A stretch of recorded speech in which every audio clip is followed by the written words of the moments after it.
Assalamualaikum warahmatullahi wabarakatuh. Kami dari kelompok 14 yang beranggotakan Ambar Mahmud Badriah dan Ahbi Muhammad yang akan menjelaskan tentang teori simetri Newcomb. Sebelum memasuki materi tentang teori simetri Newcomb, saya akan menjelaskan tentang apa itu teori. Teori adalah serangkaian variabel, definisi, dan dalil yang saling berhubungan dan membangun pandangan sistematis dari sebuah fenomena dengan tujuan menjelaskan berbagai gejala alamiah yang terjadi.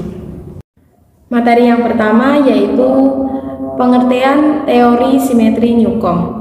Teori simetri Newcomb adalah sebuah teori dalam filsafat yang berpendapat bahwa kebenaran tentang sebuah pernyataan tergantung pada simetri dalam struktur dari pernyataan tersebut. Jadi, keberadaan simetri tersebut akan mempengaruhi keberadaan dari pernyataan tersebut. Dan teori ini dikemukakan oleh William Newcomb pada tahun 1886. Dan sejak itu mengalami perkembangan dan pembaruan dari para filsuf dan matematikawan. Jadi teori Newcomb ini menjadi dasar bagi banyak bidang ilmu pengetahuan. Contohnya seperti fisika, matematika, dan logika. Ya, selanjutnya yaitu tujuan teori Newcomb. Tujuan utama dari teori Newcomb adalah memberikan pemahaman yang lebih baik tentang bagaimana hubungan interpersonal dapat dipahami dan dijelaskan secara ilmiah. Dan teori ini juga bertujuan untuk membantu para ahli psikologi dan praktisi dalam mengembangkan strategi untuk meningkatkan hubungan interpersonal yang positif dan mengatasi masalah dalam hubungan yang kurang positif. Yang selanjutnya yaitu contoh teori Newcomb. Nah, teori Newcomb ini ada 3 bagian. Yang pertama yaitu perguruan tinggi, pemerintah, dan masyarakat. Nah, dari gambar samping yaitu segitiga adalah bangunan yang dibentuk dengan 3 buah titik. Balai pustaka dalam hal ini adalah titik perguruan tinggi, titik pemerintah daerah, dan titik masyarakat. Emas adalah logam mulia yang biasanya memiliki nilai guna dan manfaat.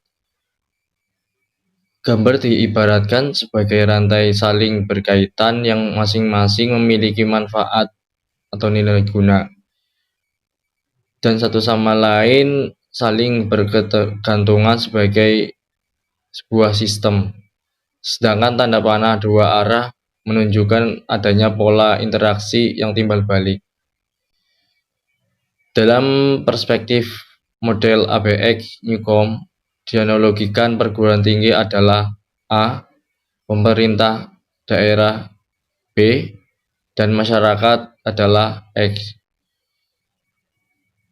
yang mengasumsikan bahwa orientasi perguruan tinggi terhadap pemerintah dan terhadap masyarakat saling bergantungan, dan ketiganya merupakan suatu sistem yang terdiri dari 4 orientasi.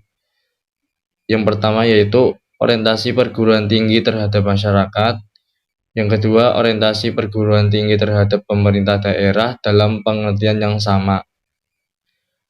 Yang ketiga yaitu orientasi pemerintah daerah terhadap masyarakat.